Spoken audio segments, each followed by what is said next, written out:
राधे कृष्णा दोस्तों आपको क्या लगता है जो मंदिर में मूर्तियाँ होती हैं सिर्फ वो मूर्तियाँ होती हैं, भगवान नहीं? क्या सच में उनके अंदर कोई भगवान का वास नहीं, खाली वो मूर्तियाँ होती हैं? तो ये सुनिए, होता क्या है। मैं एक किस्सा सुनाती हूँ आपको। ये किस्सा है वृंदावन का, कनक बिहारी जी का। होता ऐसे है कि वहाँ पे एक संत होते हैं कनक बिहारी जी के मंदिर में। वो अपने आप को उनका बड़ा भाई बोलते हैं। उनसे कहते हैं कि मैं तेरा बड़ा भाई हूँ।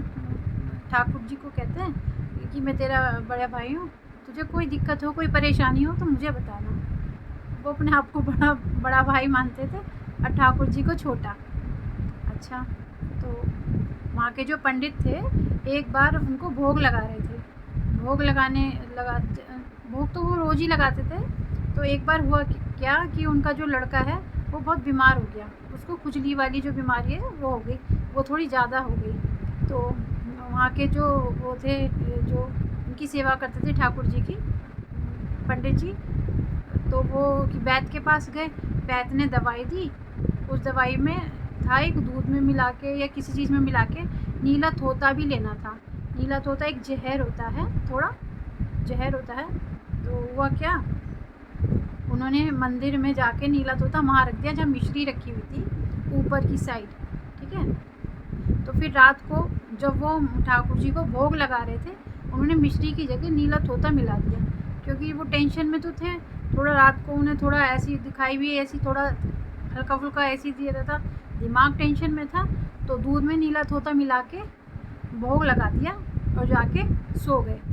सोने के बाद ठाकुर जी ने वो दूध पिया। तो पीने के बाद ठाकुर जी को पीड़ा होने लगी। तो उस संत को सपने में आए कि जो है, दादा मेरे को पीड़ा हो रही है, दादा मेरे को बहुत पीड़ा हो रही है, पंडित ने मुझे जहर पिला दिया, दादा मुझे बहुत पीड़ा हो रही है।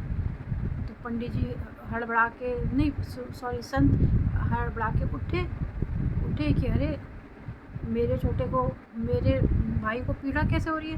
वो मंदिर भागे। तो पंडित को बोला, खोल पंडित खोल जल्दी। वो कह रहे तुम इस टाइम क्यों आए हो? इस टाइम तो मंदिर भी बंद हो गया, हम भी सो गए, क्यों परेशान करने के लिए आ गए रात को? कह रहे पंडित खोल, तूने भगवान जी को जहर पिला दिया। कह रहे मैंने जहर पिला दिया? कह रहे ये संत पता नहीं क्या पगला गया है रात को। फिर वो बोले खोल। तो फिर जैसे उन्होंने दरवाज़ा खोला, वो अंदर गए ठाकुर जी की मूर्ति के पास। तो ठाकुर जी की मूर्ति पूरी पड़ना शुरू हो गई थी, काली हो गई थी। फिर उन्हें दूध से नहलाया गया, गंगा जल से नहलाया गया, फिर भी उनकी मूर्ति ठीक नहीं हो रही थी। फिर बोला कि हे ठाकुर जी, हमने तो सब कुछ कर लिया, आप ही उपाय बताइए कि हम क्या करें जिससे आपका ये जहर कम हो जाए, आपकी पीड़ा कम हो जाए, हम क्या करें? तो तुम ही बताओ अपनी समस्या का हल, हमने तो सब कुछ करके देख लिया। अब पंडित भी बेचारा डर गया कि हाय ये मैंने क्या पाप कर दिया। पर पंडित की भी गलती नहीं थी, उसने तो अनजाने में किया ना, जानबूझ के तो किया नहीं था। तो फिर ठाकुर जी ने बोला ये मेरा पीड़ा दूर हो जाएगी अगर इस दूध को कोई पी ले। तो संत बोला अरे छोटे, क्या कह दिया तूने, ले मैं अभी पी लेता हूँ। वो जैसी पीने को चले, कह रहे रुको, तुम्हें नहीं पीना, ये थोड़ा थोड़ा सब लोगों में बांट दो। सब लोग कौन? जो वहाँ पे इकट्ठे हो गए थे, क्योंकि ये खबर काफ़ी जगह फैल गई थी और आधी रात को ही वहाँ पे काफ़ी सारे लोग इकट्ठा हो गए थे।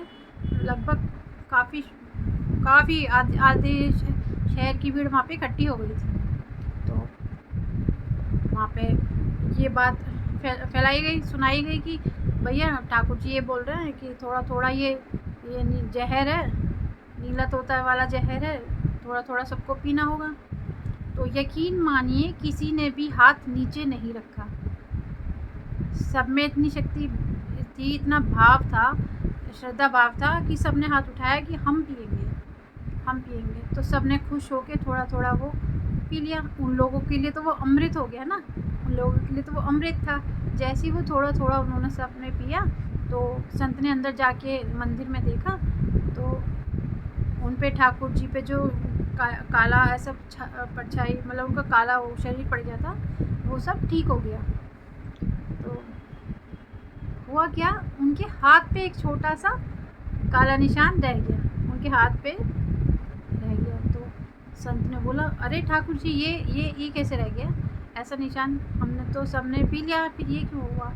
वो कह रहे, वो जो कढ़ाई में तुमने दूध मिलाया था ना, और उस दूध में जो नीला तोता मिलाया था, तो वो कढ़ाई में नीचे थोड़ा सा रह गया, अब वो रह गया तो वो ये निशान है, और मैं ये निशान रखना चाहता हूँ क्योंकि मेरे भाई के प्यार की निशानी है। जो भाई मेरी पीड़ा सुन के दौड़ा दौड़ा चलाया, इस प्यार को मैं हमेशा महसूस करना चाहता हूँ।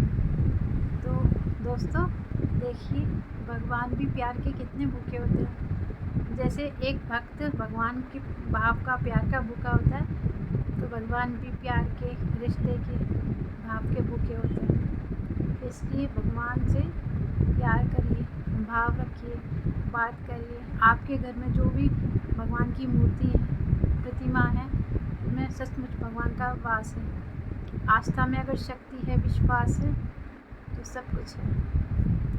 राधे राधे।